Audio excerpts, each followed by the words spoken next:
Ese birashoboka ko wahitamo igitsina cy'umwana wifuza kubyara? Igisubizo ni yego.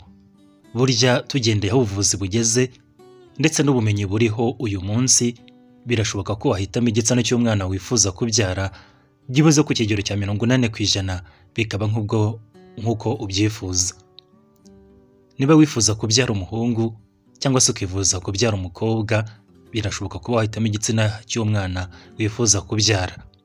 Icya mbere ni ukumenya uburyo bwa nyabwo wifuza gukoresha cyangwa se ubumenyi bukwiye kugira ngo igitsina cy'umwana wifuza kubyara. By'umwihariko muri kino kiganiro turakubwira uburyo 5 wakoresha ukamenya guhitamo igitsina cy'umwana wifuza kubyara. Uragenda wumva buri buryo, wumva ibyiza byabwo ndetse n'ikigero kibwizeweho. Nanone bigendanye n'amahitamo yawe, niwo wahitamo uburyo bwiza bwakorohera bwatuma ugena igitsina cy'umwana wifuza kubyara. Ubundi ababyeyi cyangwa se na hirya no hino muri Afurika dukunda kubyara igitsina cyangwa se kumva ko wabyara ugahindura. Niba wabyaye umukobwa ari nk'umwana wa mbere, ubukurikiyeho ukabyara umuhungu, gutyo. Ndetse nanone iyo ubyaye igitsina kimwe, akenshi abantu babyita nk'aho ari ubusembwa cyangwa se ari ikibazo. Niyo mpamvu rero hakozwe uburyo butandukanye bwo kugira ngo ubashe kugena igitsina cy'umwana wifuza kubyara. Ndetse burya muri kino kiganiro tubona kubwira nk'ibindi bintu byitwa myth cyangwa se ibintu bizera ko ari ukuri kandi bitari byo by'ukuri. Ndetse nanone tubashe gusobanurira neza byose bijyanye no kuwahitamo igitsina cy'umwana wifuza kubyara. Aribwo bwa mbere ugeze kuri channel, wakora subscribe. Nanone ufite igitekerezo n'ikindi wifuza kubaza wabyandika hagenewe kujya comment. Mbere rero yuko twumva neza no gusobanukirwa neza uko wahitamo igitsina cy'umwana wifuza kubyara, reka turebere hamwe ibintu by'ingenzi ugomba kumenya. Ubundi kugira ngo umwana avuke hakenerwa intangangabo n'intangangore. Ndetse burya izo ntangangabo n'intangangore zigira ibyitwa chromosome twabigereranya nk'utugirangingo tw'izo ntanga, cyane nk'intanga z'angore cyangwa se intanga z'abagore ziba zifite chromosome yitwa X, imwe zikaba ari ebyiri XX, naho intanga z'umugabo zikaba zifite, ndavuga intangangabo nyine, zikaba zifite chromosome X na Y. Ndetse nanone hari n'iziba zifite muri make ziba ari imvange, harimo zifite X, chromosome ya X ndetse n'iya Y. Muri rusange rero iyo intangangabo n'intangangore zahuye zo zifite chromosome ya X, igira ivamo n'umukobwa kuko zibyara XX, bivuze ko hazavuka umukobwa. Ni ukuvuga umugabo yatanze X n'umugore yabitanze X, bigatanga chromosome ebyiri zitwa XX, icyo gihe havuka umukobwa. Iyo rero umugabo atanze chromosome ya A ya Y ndetse nanone n'umugore agatanga chromosome ya X, havamo XY. Ni ukuvuga chromosome zivuka cyangwa se ziba zahuye zibyara XY, icyo gihe umwana uvuka ni umuhungu. Niba utabyumvise neza nta kibazo, turaza kubigusobanura neza ubashe kubyumva. Izi ni terime, twakoresha terime technique ndetse na terime hanini za kiganga, ariko urabasha kuzumva neza no kuri kino kiganiro ubasha kubisobanukirwa neza. Ubundi icyo bisobanuye, burya umugabo niwe ugena igitsina cy'umwana uzavuka. Muri make nicyo twashaka gusobanura. Burya ntabwo ari umugore ugena igitsina cy'umwana uzabyara, ahubwo ni umugabo, intanga ze nizo zikigena. Burya nubona warabyaye abakobwa gusa cyangwa se abahungu gusa, nuko umugabo nyine mubyarana abyara nyine ari ugena icyo gitsina kimwe gusa cy'abana bavuka. Tudatinze rero reka turebere hamwe ubwo buryo 5 twakubwiye wakoresha ukamenya kugena igitsina cy'umwana wifuza kubyara, ndetse nanone ukabasha kubitandukanya neza, ukanahitamo n'uburyo ukwizeye cyangwa se bukoroheye. Uburyo bwa mbere bwitwa Shetros method. Ni uburyo bwiza bwo kugena igitsina cy'umwana wifuza kubyara, bwakozwe cyangwa se wabishizeho n'uwitwa Dr. Landrum Shetros. Bukaba ari uburyo buzwi cyane, bwatangiye gukoreshwa kuva mu myaka y'1960. Urumva ko ari uburyo bwa kera. Hano wagendera kuri biriya byitwa chromosome, akavuga ko byibuze chromosome zifite intangangabo zifite chromosome ya Y, iyo zihuye n'intangangore zifite chromosome ya X, avuga ko zitwara mu buryo butandukanye. avuga ko intanga zibyara umuhungu zihuta cyane, ni ukuvuga za ntanga zifite chromosome ya A zirihuta cyane ndetse nanone zigapfa vuba. Muri make zirihuta cyane mu kugenda kwazo zigapfa vuba. Chromosome zibyara umukobwa cyangwa se intanga zibyara umukobwa zo zigenda buhoro ariko zikabaho igihe kirekire. Ibi rero nibo byumvise neza, ni ukuvuga intangangabo zigenda cyane zikapfa vuba zibyara umuhungu. Izigenda buhoro zigenda buhoro zikabaho igihe kirekire zibyara umukobwa. No kuvuga rero we uburyo bwe ni uburyo bworoshye bugendera kuri bibiri tumaze kukubwira. No kuvuga niba wifuza kubyara umuhungu ni ukubara mu gihe cya ovulation cyangwa se muri cya gihe tuvuga ko byibuze umugore ari mu minsi ye y'uburumbuke. Murabizi ko aba ari umunsi umwe ku munsi wa 14 kubona afite ukwezi kw'iminsi 28 kandi kudahindagurika. Icyo gihe rero muri icyo gihe nibwo ubasha gukora imibonano mpuzabitsina muri ayo masaha 24 gusa. Bivuze ko za ntanga zibyara umuhungu zizihuta cyane zigahita zibangurira ya ntangangore y'umugore yahishije zigahita ziri mu mwana w'umuhungu. Muri make rero zo iyi metode ya Shetose igendera kuri timing ya sperm cyangwa se nanone bikagendera kuri timing ya ovulation ndetse n'uburyo na muvoma cyangwa se motility ya sperm zibasha kubangurira ryagi ry'irigore ya ntangangore izabyara umuhungu. Muri make rero iyo wifuza kubyara umukobwa ho ukora imibonano mpuzabitsina mbere byibuze nko ku munsi wa 12 kuko za ntangangore zishobora gutegereza byibuze kugeza ku masaha 42, no kuvuga iminsi 3 mu gihe za zindi zo masaha 48 zizabyara umuhungu ziba zapfuye. Muri make akaba hasigayemo intangangabo ariko zizabyara umukobwa akaba ari zibangurira ryagi ryahishije neza kuri wa munsi wa ovulation. Muri make rero ubu buryo ni uburyo bworoshye busaba gusa kuba ufite ukwezi uzi kubara neza ukamenya umunsi wawe nyawo w'imihango ndetse nanone ukaba uzi neza n'umunsi wagiriye muri ovulation. Niba utabizi hari uburyo wabimenya ko wagiye muri ovulation cyangwa se n'ufite ukwezi guhindagurika. Hari ibyitwa ovulation predictor kits, ikaba ari kit ibamo ibintu bitandukanye byakwereka byanagufasha kwipima ukamenya ko uri ku minsi ya ovulation. Hari n'uburyo bwitwa basal body temperature cyangwa se BBT, bukaba ari uburyo upima ubushyuhe bw'umubiri iyo bwiyongereye cyangwa se ukaba uyongerereye. Muri make biba bisaba kugira ngo ubuze ubushyuhe bw'umubiri ubyukana. Iyo bwiyongereye utarwaye kandi icyo gihe uri mu minsi ya ovulation. Hari n'uburyo bwitwa cervical mucus change cyangwa se impinduka ku rurenda rwo muri cervix rwo mu nkondo y'umura. Ibyo rero nabwo bikaba bishobora kumenya neza ko ushobora kuba uri muri ovulation. Rwa rurenda rwatangiye gusa naho rworoshye rukamatira kandi ukabona nyine ni ururenda rworoshye ugereranyijwe n'uko rwari rumeze. Mu gihe rero wifuza kubyara umuhungu irinda gukora sex byibuze hagati y'iminsi 3 n'iminsi 4 mbere ya ovulation. Byibuze ukore sex kuri wa munsi wa ovulation nyine wa nyawo aba ari guhura n'umugore. Icyo gihe nta kabuza uzabyara umuhungu ndetse bizagenda neza ku kigero cya 80% uzagenda nk'uko wabyifuje. Ubu ni uburyo bwakorewe ubushakashatsi ndetse amakupure menshi yakorewe ubushakashatsi agenda agaragaza ko byibuze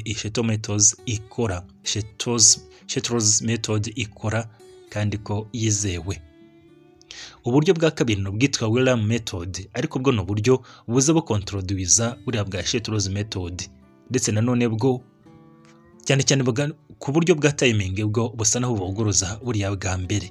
Ariko nabwo bivuze ngo niba wifuza kubyara umuhungu ngo uzakore sex byibuze hagati y'iminsi 4 n'6 mbere ya ovulation. Ariko no buryo bwagiye bugaragaza inenge ndetse abantu benshi bavuga ko ari uburyo hanini budakora. Ariko nabwo ngo bushobora gutanga icyizere cyo kuba ushobora gutwita igitsina wifuza ku kigero cya 68% cyane nko kuba nk'umuntu wifuza kubyara umuhungu. Uburyo bwa gatatu hakoresha ugahitamo igitsina cy'umwana wifuza kubyara ni uburyo bw'imirire cyangwa se nutrition. Ubu ni uburyo wamenya guhitamo ibiribwa ndetse n'imirire ukwiye gukoresha kugira ngo niba ukuze gusa intangangabo zishobora kubyara igitsina wifuza nk'umuhungu cyangwa se umukobwa. Reka tubisobanure neza utaza gucanganyukirwa ukumva ko wenda twakubeshye. Burya hari ibiribwa bitandukanye dushobora kurya.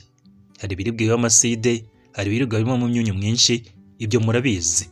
Ndetse burya hari ni aside cyangwa se ikigero cya pH cyangwa se cya aside iboneka mu gitsina cy'umugore inafavoriza cyangwa se yohereza intangangabo kuba zatambuka neza izindi zigapfa.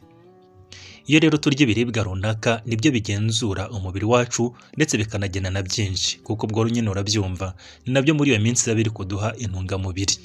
Cyane cyane nk'uko umuntu wifuza kubyara umuhungu, burya ngo ni byiza ko yarya ibiribwa bikurikira, cyane cyane nk'ibiribwa birimo potasiyumu. Potasiyumu ni umunyungugu w'ingenzi cyane ufavoriza umubiri wawe kuba wakora intanga, ndavuga ku mugabo zishobora kubyara umuhungu, cyane cyane muri iyo minsi intanga uri gusohora zikaba ari nyinshi zabyara umuhungu. Aha twavuga nk'imineke burya ibonekamo potasiyumu, ibirayi n'ibijumba bibonekamo potasiyumu ndetse n'inyanya. Ndetse nanone burya bya biribwa birimo imyunyu nka sodium nabyo burya ni byiza kubirya niba wifuza kubyara umuhungu muri icyo gihe. Ndetse nanone birimo imyunyungugu nka calcium ndetse magnesium nabyo ngo ni byiza. Ndetse nanone kuba warya inyama nyinshi n'ibiribwa birimo proteine niba wifuza kubyara umuhungu nabyo ni byiza, no kunywa amata gakeya muri iyo minsi. Cyane cyane ngo ibyo biribwa ni ibiribwa usanga birimo imyunyu itandukanye, ndetse nanone ugasanga birimo proteine, niba wifuza kubyara umuhungu muri icyo gihe aba ari byo urya. Ubundi igitsina cy'umugore kizwiho kugira pH iri alkaline, ntabwo kiba ari acide cyane. Ibyo rero byohereza intanga ngore cyangwa se byohereza intanga zishobora kubyara umuhungu kuba zatambuka. Ibyo biribwa birimo potasiyumu nyinshi na sodium nyinshi bituma igitsina cy'umugore cyorohereza intanga zishobora kubyara umuhungu kugenda, naho za ntanga zishobora kubyara umukobwa zigapfa, ndetse ari nabwo zikigera muri cya gitsina cy'umugore. Niyo mpamvu rero ukwiye kurya ibyo biribwa tumaze kukubwira, haba ku mugabo ndetse no ku mugore bitegura, ni ukuvuga kuri couple yitegura gutwita, ibyo biribwa ni byiza ko babirya. Hari ibiribwa rero bashobora kwirinda birimo nk'ibiribwa mu gihe wifuza kubyara umuhungu, birimo nk'ibiribwa birimo amata n'ibibi babikomokaho, burya byo byirinde kubirya cyangwa se kubinywa ku kigero kinini. Ni ngombwa kandi kwirinda kurya imbuto zirimo acide, aha twavuga nk'imbuto zirimo nk'indimu, amaronji ndetse n'ibindi burya byitwa citrus fruits. Ni imbuto udakwiye kurya niba wifuza kubyara umuhungu. Uburyo bwa gatatu wakoresha kugira ngo ubashe kugena igitsina cy'umwana wifuza kubyara, nako ni uburyo bwa kane. Ni uburyo bwo kumenya gukora sex muri pozisiyo runaka, cyangwa se nanone mu buryo bwo kumenya igihe ukwiye kurangiriza. Turaje tubugusobanurire neza ubashe kubusobanukirwa. Buno buryo nanone bushingiye kuri wa muganga witwa Shetros, ndetse nanone bukaba ari uburyo bujya gusa cyangwa se bufitanye isano. Ni uburyo bushingira ku buryo ugiramo pozisiyo utera akabariro. Burya hari pozisiyo zohereza kuba zantanga zishobora kwihuta cyangwa se kugenda gake, ndetse burya no kuba umugore yarangije mbere cyangwa se yarangiza nyuma y'umugabo, burya hari n'icyo bisobanura cyo gutuma utwita cyangwa se wahitamo igitsina cy'umwana wifuza kubyara. Reka turebe ku muntu wifuza kubyara umuhungu. Ubundi kugira ngo wifuze kubyara umuhungu ni byiza ko wakoresha pozisiyo ituma ubasha kwinjira cyane, ukinjiza igitsina cy'umugabo kikagera hafi y'inkondo y'umura. Ni ukuvuga za pozisiyo zose zishobora gutuma ubasha kwinjira mu gitsina cy'umugore neza, ukakimwengeza cyose ku buryo cyinjira. Cyane cyane nyine izo ni pozisiyo nziza zishobora gutuma ubasha gutera inda y'umuhungu mu gihe umugore wawe ari muri ovirasiyo. Ni uburyo ushobora gukoresha pozisiyo nyine izo zose muzi zituma igitsina cy'umugabo cyinjira neza kigahenengera, ukabona cyinjiye cyose kandi nta nkomyi, umugabo asa naho yinjiye neza mu mugore. Iyi pozisiyo impamvu ari nziza, uragenda ugasohorera iruhande rwa cervix cyangwa se rw'inkondo y'umura, za ntanga zibyara umuhungu zigahita ziruka cyane, zigahita zinjira zikinjira mu miyoborantanga, ari naho zihura nyine na ya ntangangabo na ya ntangangore, zigahita zirema igi ako kanya, zikaba zasize za ntangangore zishobora kubyara nyine, zikaba zashize za ntanga zishobora kubyara umukobwa.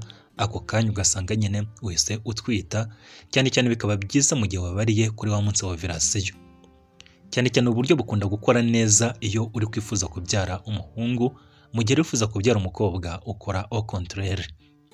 Cyane cyane buryo nko ku mugore, iyo umugore arimo kurangiza igitsina cy'umugore gitakaza acidite ahubwo kikagira alkaline, ibyo bikaba bishobora korohereza intanga z'umugabo kuba zabyara cyangwa se zabyara umuhungu kuba zidakora neza cyangwa se zabaho neza. Uburyo bwa gatanu wakoresha guhitamo igitsina cy'umwana wifuza kubyara ni uburyo abaganga dushobora kugukorera, aho ushobora gukoresha kwa muganga nyine bikaba bishobora gutuma uhitamo igitsina cy'umwana wifuza kubyara, ariko ni uburyo ushobora gusanga hake mu bitaro biteye imbere. Ni uburyo bwitwa burimo ibice bibiri, harimo ubwitwa pre-implantation genetic disorders cyangwa se diagnosis cyangwa se BGD, bukaba ari uburyo bukoresha in vitro fertilization, kuko n'umuntu ashobora gusama ariko bidasabye ko umugabo n'umugore bakora imibonano mpuzabitsina, ahubwo umugore akaba ashobora guterwamo intanga cyangwa se agashyirwamo embryo, igi ryarabashije gukorerwa hanze hanyuma rero rigaterwa mu mugore. Ni uburyo mu Rwanda bushobora gushoboka mu bitaro bimwe na bimwe, cyangwa se ukaba ushobora koherezwa nko mu Bihinde, mu bihugu nk'Ubuhinde bukaba bushobora gukoreshwa buno buryo.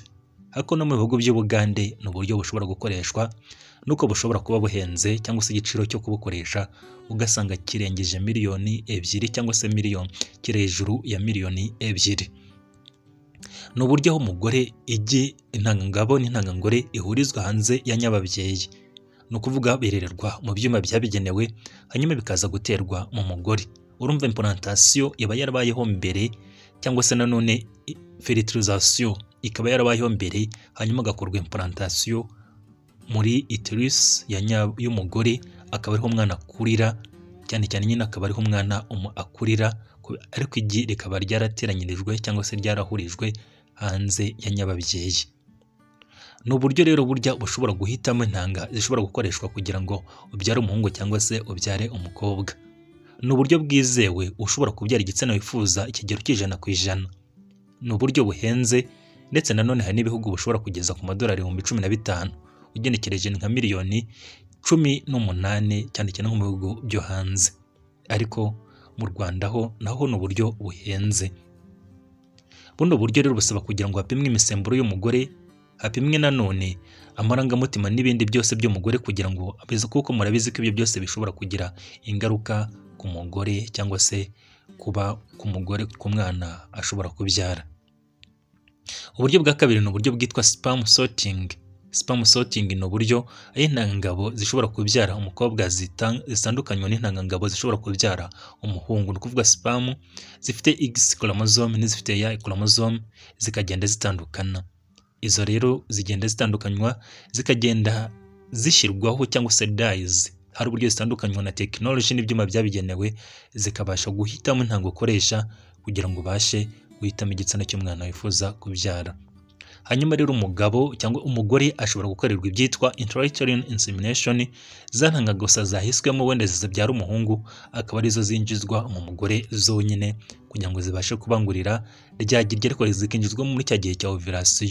Ubu ni uburyo bushobora gutanga icyizere cyo gukora cyangwa se byo kubyara igitsina cy'umwana wifuza kubyara ku kigero cya 70 kugeza kuri 90%. Ariko akenshi buno buryo usanga mu bihugu byinshi butahaboneka, cyangwa se ugasanga ntibwemewe, kenze wenda nko mu bihugu bya Amerika cyangwa se mu bihugu by'i Burayi niho ubwo buryo buba bwashoboka neza. Hari ubundi buryo rero ushobora gukoresha budakunze gukoreshwa, twavuze ko ushobora kumenya igihe cya ovulation, ariko ubwo ntabwo ari uburyo, ahubwo ni uburyo ushobora kumenya iminsi ya ovulation twabivuzeho, ugakoresha nk'ibyo byitwa ovulation predictor kits cyangwa se OPK, ugakoresha ibyitwa basal body temperature cyangwa se BBT cyangwa se cervical mucus monitoring. Nanone ushobora gukoresha nanone uburyo bwa ultrasound follicle tracking, nabwo ni uburyo bushobora gukorwa. Muri make rero uburyo bwiza bwo kumenya bwo kwitamo gutwita umuhungu ni uburyo bwo gukora imibonano mpuzabitsina ku munsi wa ovulation, ushobora gutarakinga uwo munsi ugendeye kuri ibyo cyangwa se ukoresheje ibyo twakubwiye. Hari ibindi bintu abantu bizera ko bishobora gutuma uhitamo igitsina cy'umwana kandi bitari ibyo.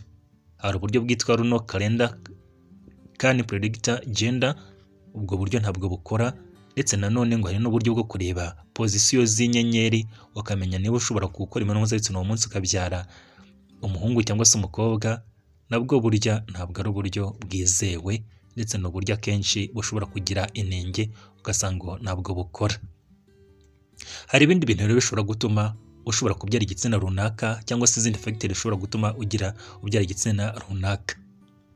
burya nko ku bagabo bafite imyaka mike cyangwa se abagabo bakiri bato, burya baba bafite amahirwe menshi yo kuba bakwitera inda z'abana b'abahungu. Ni ukuvuga abagabo bakiri bato burya intanga zabo zibyara abahungu ziba zifite imbaraga kandi zihuta cyane. Amahirwe menshi ugasanga baba bafite amahirwe menshi yo kubyara abana b'abahungu.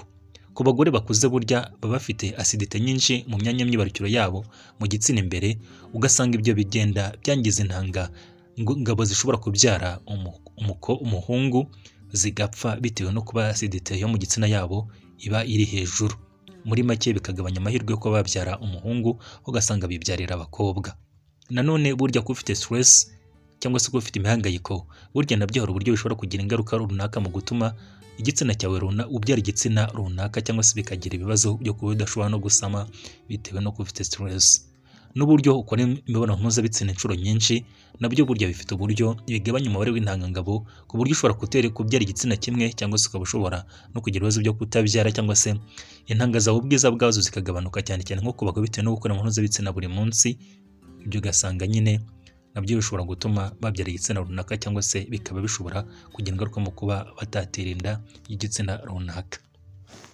Muri rusange rero guhitamo igitsina cy'umwana wifuza kubyara ni urugendo, ariko bisaba gusobanukirwa no kumenya gutarakinga neza igihe cya ovirasiyo yawe, ukamenya imyitwarire ubigiramo, ndetse nanone ukamenya uburyo ko ubwo buryo budatanga 100% kuba wahitamo wabyara icyo gitsina, ahubwo ari mu kigero kigereranyijwe by'ubuze 80%. Niba wifuza kugira ikigero cy'100%, umwana wifuza kubyara niba ari igitsina runaka, wakoresha uburyo bwa IVF, ariko nabwo hari igihe wefailinga cyangwa se ugasanga nanone burahenze.